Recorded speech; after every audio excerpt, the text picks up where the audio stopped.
Second happiest day for me lately. The first was when the plane touched down. The second is when Omaha gets to see the elephants. And so it's a goosebump day for me. What do you think about the line outside on kind of a chilly, cloudy, windy day? You know, Omahans turn out for their zoo, and you add elephants to the mix, and I can't even imagine yet what the weekend's going to be like. I think it's supposed to be warm this weekend, but that's great news for people wanting to come to see it. How are they doing? They're doing really well. I mean, you can see behind me here that they're settled in. The keepers have gotten into a bit of a routine, and they're just busy out making a living. You know, they're feeding, they're looking for enrichment and treats. They're getting used to the building. We hoped to let them out today, but it's just a little too cold for everybody to see, so hopefully we'll try again when it's a little warmer. Can you describe what they're doing? You explained that there's feeding stations all around this facility. Can you explain that? Yeah, the keepers are training the elephants to station, to stand in front of them.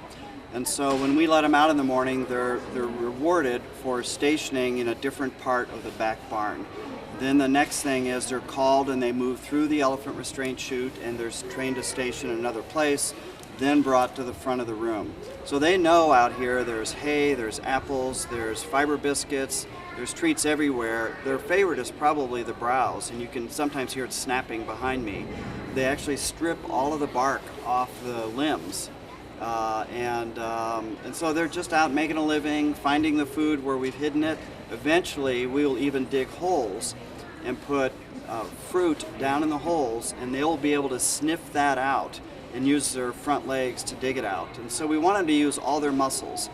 Above me are hay baskets, and those are on timers, and so those can let down all throughout the day, so that they have to reach up and stretch for food like they would for, say, a lower limb on an acacia tree when they're feeding. So it's all about discovering where all the food is, and it's been almost a month. I think Friday will be a month since they've been here. They've been through the USDA quarantine to make sure they're parasite-free. Our veterinarians have checked them over. They're doing really well. We had some internal parasites we treated them for, not a big surprise at all. And as soon as we could, we invited the rest of Omaha to come see them. You said that basic like upkeep. I hear that you can't just like throw it out. Well, that was the fecal matter that was coming out, and all the stray, the straw, the limbs, everything that came out had to be burned to meet U.S. Department of Agriculture requirements, so that if there were any external parasites in any of that, they would be incinerated. That's over. And so now we just handle it in a typical way. It goes out to a dumpster, it's gathered in one place, and then composted. So we're all done with that. The keepers are relieved to be done with all of that. They had to wear special costumes, the special overalls. The curators that came in had to put Tyvek suits on to make sure they weren't carrying anything out with them. So that's all over. And that just ended last Thursday. And so we had a little bit more work to do on that outside yard. Of course, we didn't know it was going to be as cold as it is today, but we hope to get them out. But that was some of the rest of the delay. Were you surprised how quickly they were able to be put on display? No, you know, when we came in, just within a couple of days of them coming in, they were really calm. But remember, in Swaziland, they had been kept in bomas for about 8 months. They were already used to people, they were used to being around one another. And so that acclimation period, longer than we thought it was going to be, but made for a pretty settled elephant by the time they came here. How are they doing socially? Are they blending together, the two groups? Little by little. You know, there's always a dominance hierarchy with social animals. And this one's easy to see when you watch the large female in here. And if you watch them close, the other ones, except for her own daughter, keep a pretty close eye on where she is. Because she's not beyond pushing them out of the way, smacking her with her trunk, because she wants first crack at the groceries here. And so they're all aware of what she is, but with a room this size, it allows them to be a little separate from her and not have to worry about where she is. And so, but that's coming together. We have basically two groups, a group of smaller ones, and then the adult female and her daughter is another group. And as you can see, they're all out here now. They're all really busy, and so they're ignoring one another. but you know, nobody is by mom and daughter over here. They're content to find another place to eat because she's just very dominant. And so the big spaces really help make it easier for everybody.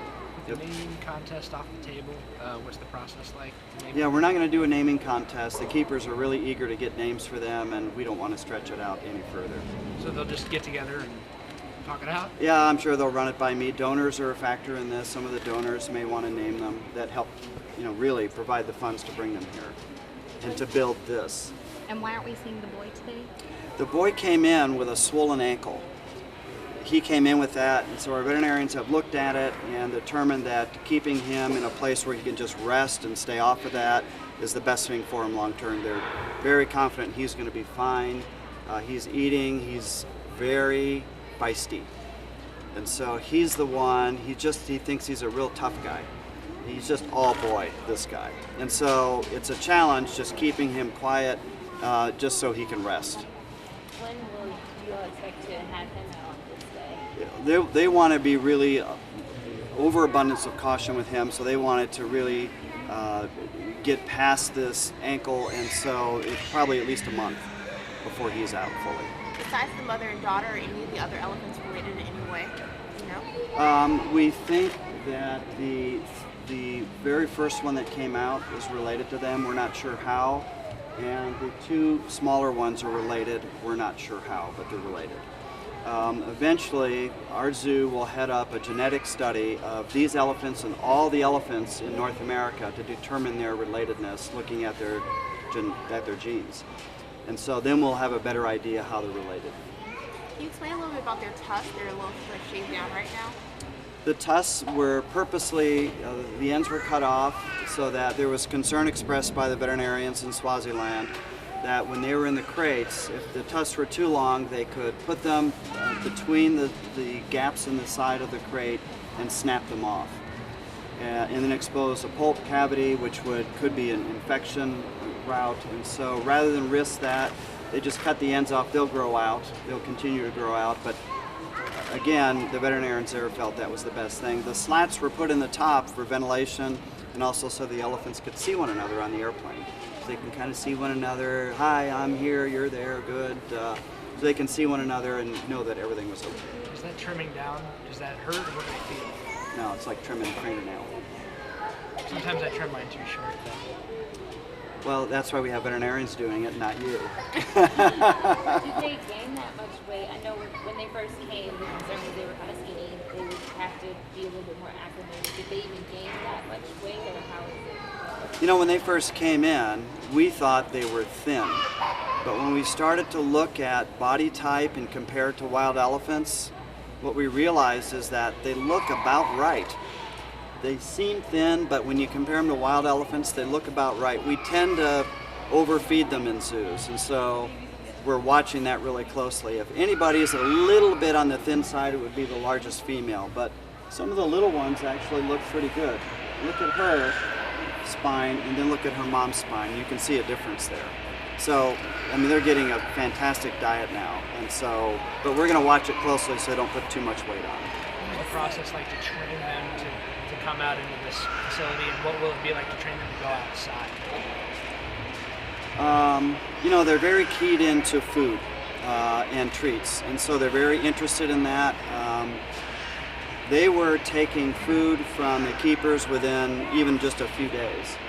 And so it didn't take them long. Elephants are pretty smart. It didn't take them long to key in on the keepers and know that if they came close to the keepers, they were rewarded for doing that.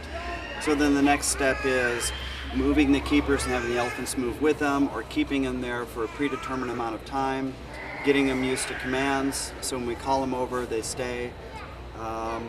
Eventually we'll train them so that you can see the long narrow doors there. That's to put their ear through so we can collect blood from an ear vein. So like when you go to the doctor and have an annual physical and they do a regular blood screen, we can do that for the elephants. We can monitor the estrus cycles of the females to see they were in estrus, because they only will be in estrus just a couple of days, and so we can predict when that's going to be to put the bull with them.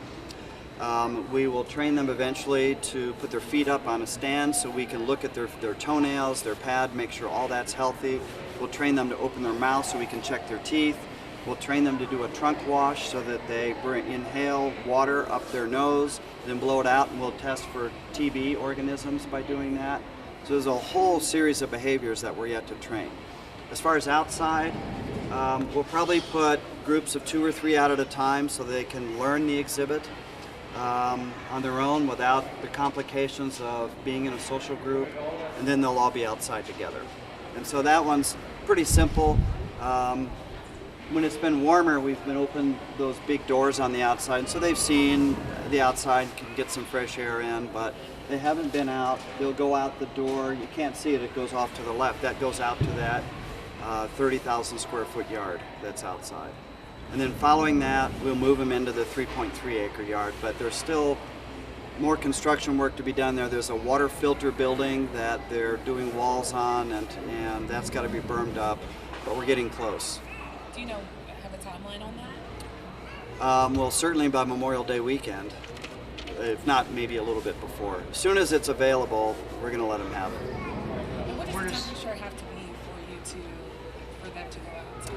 It's a combination of how sunny it is, what the outside temperature is, and how windy it is, and whether it's raining or not.